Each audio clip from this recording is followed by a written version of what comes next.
What is with these crazy ass people riding your bumper every day out here in the DMV, man? This is almost constant. Every single day.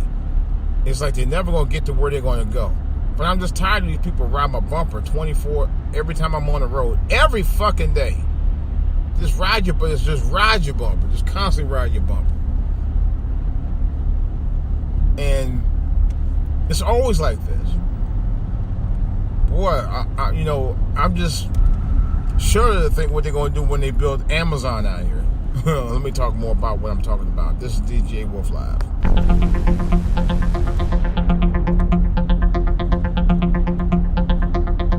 Alright, guys. What I'm saying is we already have enough traffic congestion out here. Now, I took a little trip up to Baltimore over the weekend. And it would have took me about, really, to be honest, about 30 minutes, but there was 10 minutes of extra traffic you had to deal with just as you're right in Baltimore. Heading towards the Baltimore Harbor. Man, it's a gorgeous place. I didn't realize, like I said, I was telling somebody today, I did not realize how gorgeous the Baltimore Harbor was. You had to see it firsthand. It's a beautiful. I mean, it's like, wow. And I saw it at night on the boat, and it was gorgeous. It was gorgeous. I could only have one word to say about it. It was gorgeous. It truly was. It was a sight to behold. You know. Now we got a decent harbor out here. You know, but it pales in comparison to Boston. I mean, to Boston. It pales in comparison to the Baltimore Harbor. The Baltimore Harbor is one of the, it's one of the nicest looking harbors I've ever seen. And I haven't seen that many. But it's really nice. You know, it's gorgeous. It's beautiful. It's wonderful. It's everything it's like, it's put like this. It's not like too much I've ever seen before. But it's a lot to see over there. It's a lot to do. It's like, but anyway, the traffic in this area is just terrible. That's what I wanted to say. And people will ride your bumper all day up in this joint. I mean, in the morning. Now, I'm coming off 3. You guys, the exit to go 395 to South Capitol. Anyway, and of course you get on a ramp. You have to make sure that you don't no cars. You're gonna run into any cars, or any cars gonna run into you when you jump on when you try to get off the ramp to exit into the main traffic. Of course, you got some fool blowing behind me as soon as I got up there. Like, I was like, really, you asshole? You really think I'm gonna sit there and take my car? And because you're in a hurry, immediately after I get ready to get on the ramp, to get off the ramp, to run into traffic and run my shit into somebody's car, somebody run to me. The answer is hell no. Not going to happen, pal. I don't care how big of a hurry you're in. It's not, unless you're, no. Just, no. It sure did. I was like, not going to happen. I don't do that kind of driving. And there's people out here that will do that. You know. At first I moved up a little bit when they did it, and then I was like, you know what? I'm going to wait. I'm going to wait to see the coast clear. As soon as they did, I went on ahead. But I'm not going to sit there and do it, just run out there because you're in a hurry. These people are the most, I'm telling you, they're the most impatient drivers. I was talking to my old lady about 2 weeks ago. This white woman. Yeah, she was white. I ain't saying because I'm talking about it. She actually was white. I'm making a left on a light. Now, I couldn't actually make the left because the traffic was congested.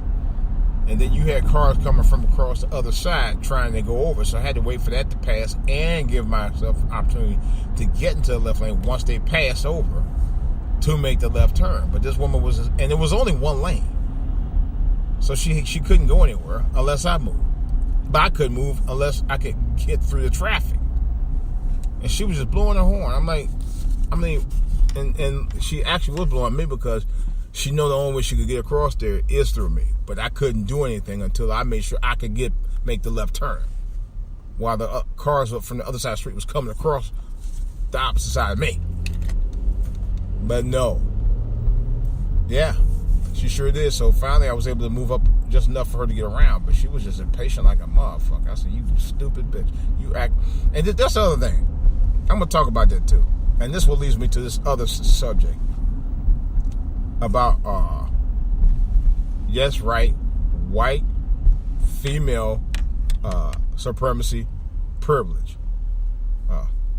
Well, anyway, so we were in, when we were heading back, that's why I'm talking about this Baltimore story. When we were heading back, we stopped at the Burlington over there, at the shopping mall, and we were being serviced over there. There was only 2 lines open. Now that I question in itself, considers holiday time, but they were short staffed. So of course we got over there. The woman we got over there had 3 different teller machines, and none of them were working. She got to the third one that was working, but it took a minute to warm up, and then she had to re-register, scan everything that my wife and I were purchasing. And we had a whole lot of stuff, but the registers weren't working, and it was only 2 or 3 tellers there. So one white woman came out and said, "Well, you guys need to get some more people out here because we get through this line." I said, "Okay," and I'm thinking, "Okay, I understand that." So we're trying to get her to rescan everything. She was rescanning everything. She was just finishing up. Another white woman came up and said the same thing. It reminded me of the time I was at the gas station several years ago, and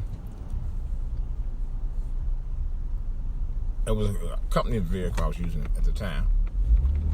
So I was driving, and I went and got gas.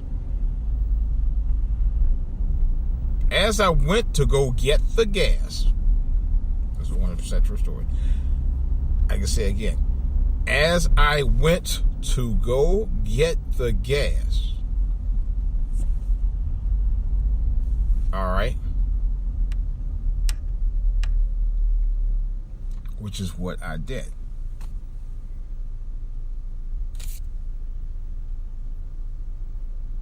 The woman. So I went, like I said, I went to go get. Actually, I take that back. I went to pay for the gas. That's what happened. I stopped my car, parked where it was. And I went to go. I take that back. I went to go. I just finished getting the gas. I went to go pay to get a car wash, get the truck washed, keep it clean. So I wasn't gone like 2 minutes. I was like, "You need to hurry around your car." And I told her, I said, "Bitch, you need to shut the fuck up and wait a damn minute." I went in on her because she had no business telling me that. I had to go take care of a bill. It wasn't going to take me 2 minutes. But I do know there are some black people will take advantage of that thing and they just park the car there and just sit there for 20 minutes holding people up. But my old lady just told me about a story like that. Someplace she went to just a couple of days ago. But I wasn't even doing it. It didn't take me about 2 minutes. But she was just bitching and moaning.